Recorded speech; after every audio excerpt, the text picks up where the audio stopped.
Hi, good morning. I'm Lek. And Oliver. And we're here in Santeve right now. Welcome to Timby's Humble Abode.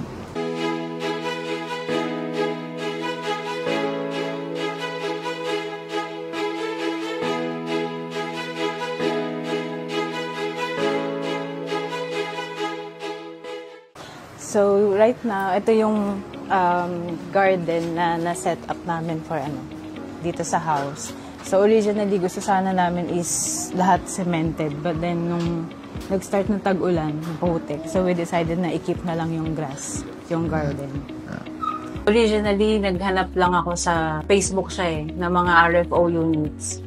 Kasi nung umuwi kami last year, July, dapat sa Cavite talaga kami titira. Tapos nag-decide kami na maghanap na lang ng mga bahay na RFO na pwede na kaming mag-move in upon turnover na wala na siyang kailangan ipa-renovate bago pwedeng tirahan. So pag-search ko sa Facebook, isa si Santeve lumabas sa feeds. Tapos nag-check ako sa YouTube yung mga taping na online na vlog. Tapos nakarating nga ako sa page mo. So yun, nagpa-schedule kami ng tripping. Pagpunta namin dito, yun, parang decide na kami agad na maganda yung house, okay naman yung size para sa amin.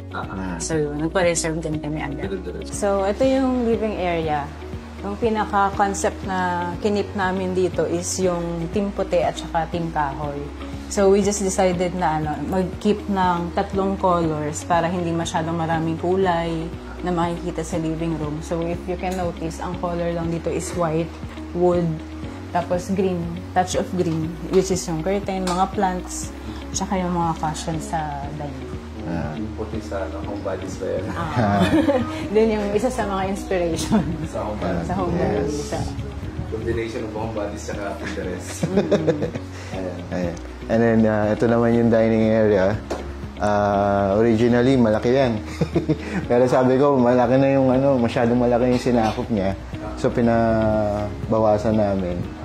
Tapos, syempre, same pa rin. Team puti at team kahoy.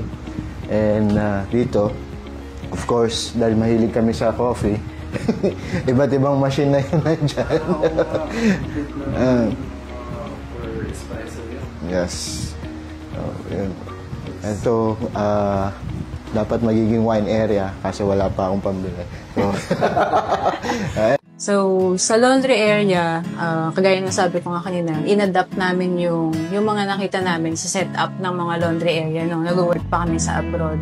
Kasi before, nandito siya sa labas. So, kailangan mo ng mahabang hose para i-drain yung water na hindi kakalat na gano'n, diba, sa parking. Tapos yung lanay, entry din siya from parking para pag nag-grocery kami, hindi nadadaan lahat ng mga grocery stuff doon sa sala. Diretso na siya dito, papasok sa entryway ng kitchen.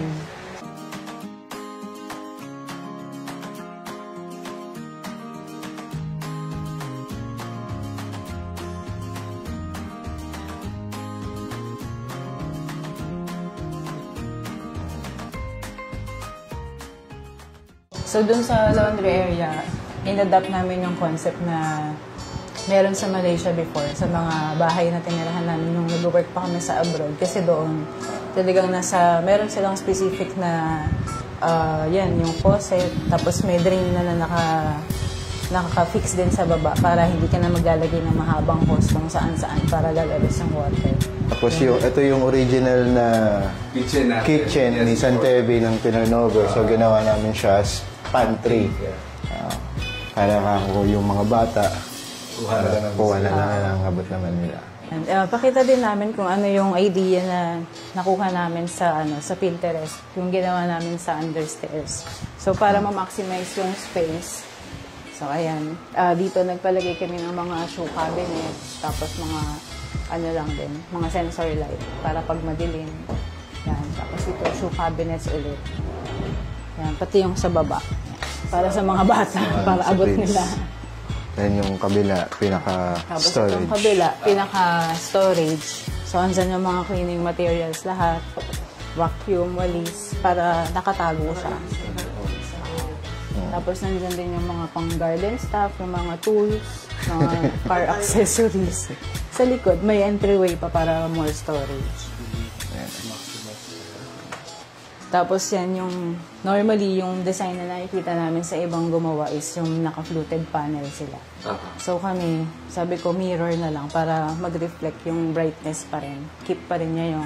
Natural light. Natural light. Tsaka mas mukha siyang mas malaki yung space tingnan. So, and then, bago tayo makat sa taas, ito yung space para sa mga bata. Of course, nandiyan yung mga laruan na nakolekta namin para paggising, bababa, lalaro na lang sila. Madaling maabot. Hindi katulad pag nakakabinet, aakyatin pa. So yan ang lahat ng laruan nila. Yeah. So, nag-provide kami ng space para dyan lang sila maglalaro. Hindi nakakalat sa buong bahay. At the same time, mas madali on our part na magligpit. Maglinis, yes. So, kahit nakaupo ka lang dyan, babalik mo lang sa shelves, mabilis na siyang linisin.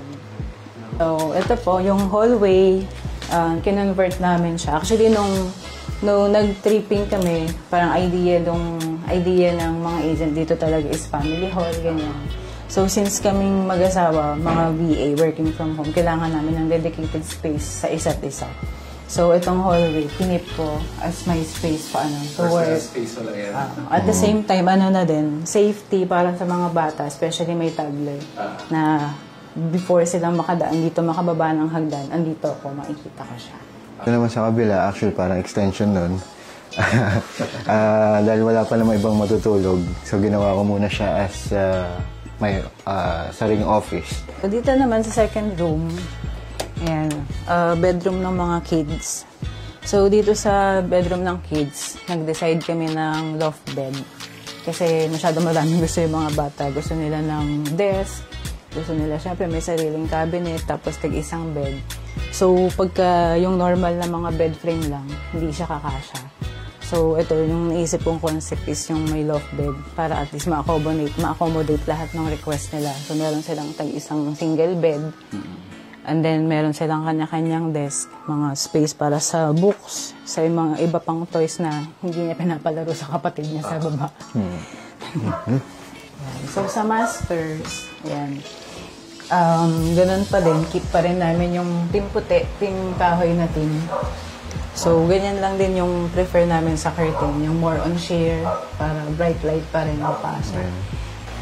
Tapos dito, yung cabinet size, sakto din siya ng 140 cm naman, na ma-open mo pa rin yung door na hindi siya masikip.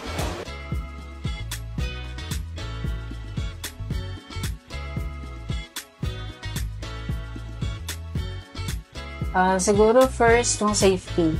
Kasi nung nag-move in kami ng September last year, talagang itong mga bahay sa harap, hindi pa siya gawa. So, open field pa siya. But then, talagang, syempre kami, nag-work kami sa gabi, diba? So, talagang maririnig namin na yung mga guards, 24/7, umiikot sila kahit madaling araw. So, kahit na sabihin mong konti pa lang yung nakatira during that time, talagang ma-feel mo naman na safe kayo kasi may nagbabantay.